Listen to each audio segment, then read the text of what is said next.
什么会有这个念头，觉得我想要到一个距离台湾这么遥远的南美洲呢？我喜欢多接触人群，自己走进人群里面去接触人群，去做一个计划，然后带到不同的社区，去把自己的医学知识应用在更多的人上。Hola， ¿cómo está？ Bien bien， 嗨。¿Cómo está? Jenny 和 Jennifer 母女8年前从邻近山区搬到阿雷基巴的火山脚下，而 Jennifer 正是李尚儒一路教导大的孩子。So how old are you right now? How old are you now? 10. Wow, so from here? 对。Jennifer 和妈妈一起生活的平房，就是秘鲁一般平民的住宅。在这里长大的孩子们，通常没有学习英文或是受高等教育的机会。当时28岁的李尚儒不顾家人反对，坚持以全球公共卫生和教育当作人生直至，来到阿雷基巴当志工，一待就待了3年。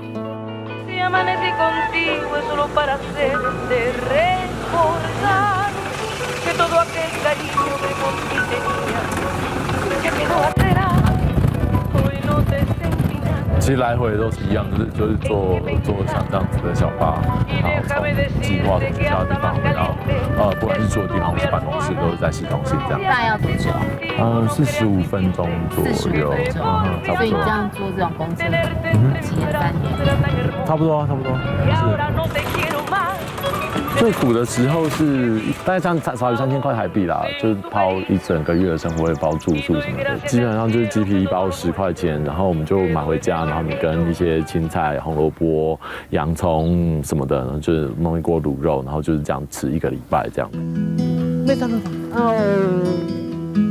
颠颠簸簸的秘鲁生活，没有浇熄台湾青年的热情。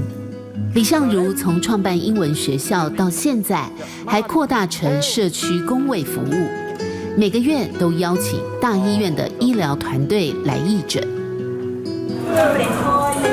他有一种勇往直前的精神，只要他认为是对的，他就会非常努力的去做。但有时候外人可能觉得说，这家伙怎么那么固执？理念跟想法，还有现在在做的事情，也是一个我也很认同的一个价值，核心价值。郭敬宏今年29岁，成大临床医学研究所硕士，在台湾同样属于高薪高学历一族。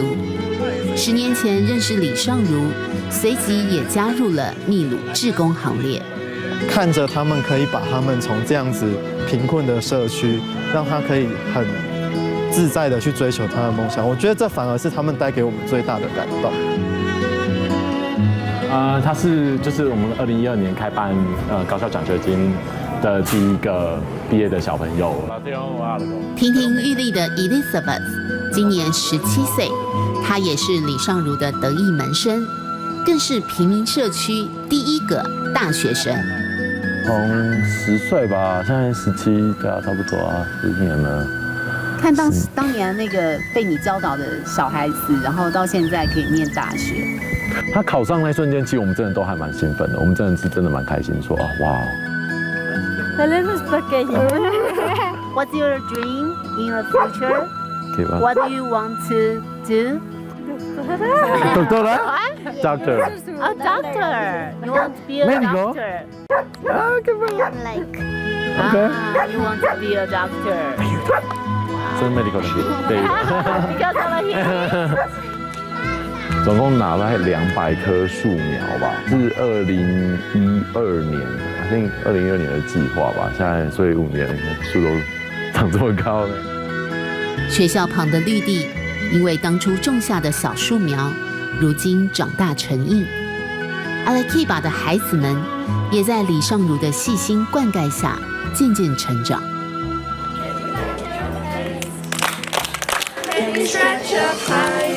就是他们让你看开开心心可以长大，然后中间可以学到一些东西，是一种陪伴，其实蛮开心的。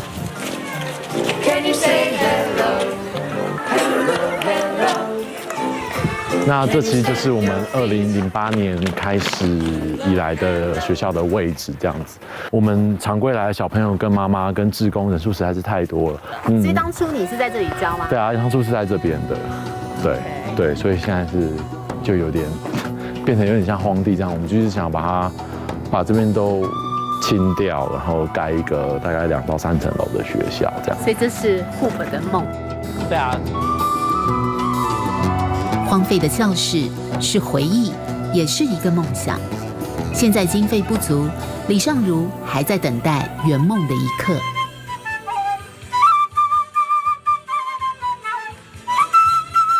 其实火山脚下的贫民窟是秘鲁的一个缩影，因为秘鲁有道法令，只要是无主之地，站久了就成了你家。也因此，大批外乡人为了谋生，挤进大城市周边。山坡上、火山旁、地震带都有人居。这次史上最大水灾被冲毁的家园，就是盖在河床上的住宅。Pero damnificados tenemos alrededor de 150.000 personas, 1.000 viviendas. Y de esas 200.000 viviendas, muchas han colapsado, otras están inundadas e inhabitables ahorita. Urban settlements that have grown up without any control have tended to be in locations flooding. They're actually also vulnerable to earthquakes. In the case of a really strong earthquake event, 70% of Lima would be affected because of the geology and 不是河流侵犯到人住的地方啊，而是人侵犯到河床。那山谷是下雨的时候水要流的地方啊，我们人去住了，能不侵犯到它？你如果不尊重那种自然，违反自然，这个有一天自然会反扑的。气象与地质专家纷纷提出警告，因为秘鲁现在更是全球气候异常最敏感的地区。Por poner un ejemplo, hemos tenido en la ciudad de Sechura, que está cerca a la costa de Piura, que normalmente su periodo de lluvias acumula 40 milímetros al año. Este año hemos tenido más de 640 milímetros en lo que va todavía del periodo lluvioso que no termina, que termina recién en abril, pero ya acumuló 640. 沙漠变成湖泊，安第斯山脉的冰河也超速融化。在这个曾经缔造美洲最伟大文明的古代帝国，人与自然的关系似乎已经失去平衡。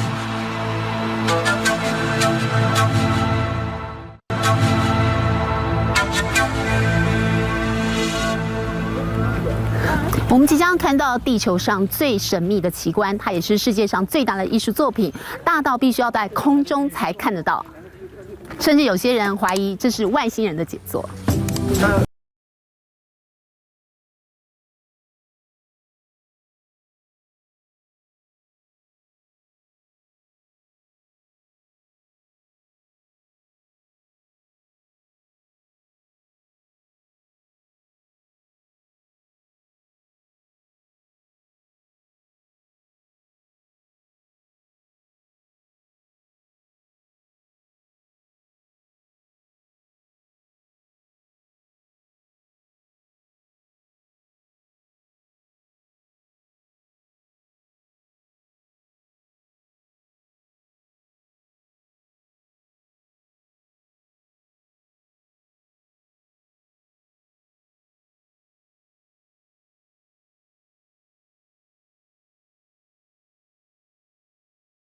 人所创造，可以看到在广大的沙漠当中，竟然有上千种的神秘图案。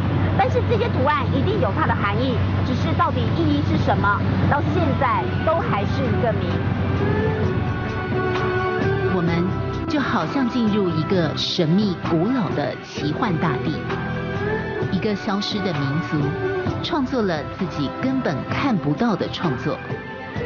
1939年，经由美国考古学家发现后，这里依然存在着未知与永远解不开的谜。但刻写在大地上的图画，无疑是在向上天传递讯息。而这样敬天的理念，如今也还保留在印加圣谷的农田里。most common corn in Sacred Valley is the Inca corn on golden corn. It's the big one, the biggest. Since Inca times, people used to choose this specimen of this corn to do chicha, that beverage to cheers with the sun, with the moon, with the gods.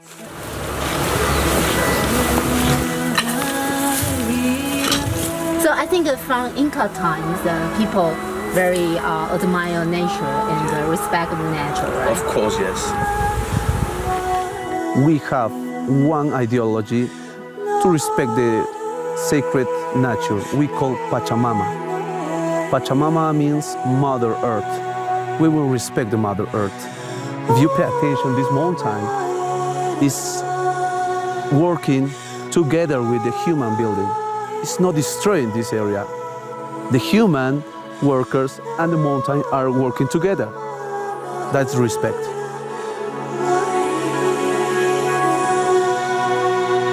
The potatoes have enough genes for responding to the climate change like now, because they exist 10,000 years. They have passed several climate change problems. This one, the butt of the potatoes, that they can tolerate the climate change, especially the drought and the hot temperature and frost. And she will make pieces of the tissues or the new pieces. For example, this one. For example, no? Yeah. The plant is coming from a stem, and this stem the leaves are removed, and the small pieces of the stem is planted here. And this, after 2 or 3 weeks, we will get a lot of new plantlets. 马铃薯中心的科学家也仿效着古代印加人，试着将现有4000多种的马铃薯，加上现代科技和知识，培育出更能因应全球不同地区土壤和气候变迁的超级食物。更将数千种的马铃薯干细胞储存在摄氏零下190度的低温液态氮桶里。You see, there are boxes. Into the boxes, there are small vials that contain tissues of the potato that are able to regrow in the future, maybe 100 years later, or maybe in March, as you told me. Wow. Yes, it's possible. Now we have about 2,000 varieties. The most oldest varieties that I show you, coming from the 10,000 years before, yes, they are inside. Because the responsibility of our institution for conserving in safe way all the diversity of the potato for future generations. 秘鲁更已经跟美国 NASA 合作，要实验马铃薯在火星上种植的可能性。古代印加人的智慧结晶，毫无疑问的将成为未来人类最安全的粮食来源。The potato is not only food for Peruvians in Andes, it's the culture inside. My father is from Cusco, from Machu Picchu, from that area, my father. And my mother is from the most traditional Spanish family in the coast of Trujillo in Peru. So at the beginning was a scandal for the family of my mother. This is from the guy from the Andes. We don't like the people from the Andes. They remember us to the Incas. We are Spanish, no? But they fall in love, and I was born because of that love. For a long time, we received in Lima the message that we need to hide a little bit our Inca heritage because we were a colony, and we thought that we need to be more. If you are more European, you are nicer. Now it's not so. That game is over. We are really proud of our Inca heritage, multicultural. We are really proud. That's our force. 相传16世纪，西班牙远征军第一次踏上库斯科，就被以金板铺地、金箔饰墙的太阳神庙惊叹得说不出话来。灿烂的黄金帝国，最终因为遭受侵略，被洗劫一空。而永流传说。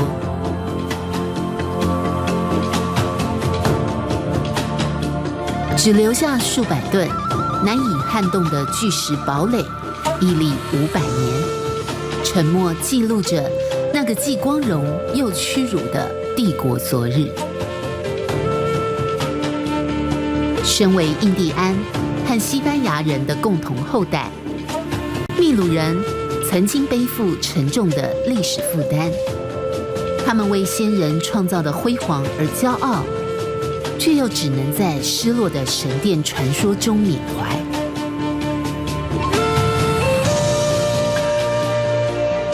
但血液中印加奋起的 DNA 终将被唤醒，海洋帝国的子民或许终于认知到，祖先所遗留下最珍贵的宝藏，不需要是满城黄金和荣光伟业，而是顺应自然的生存智慧。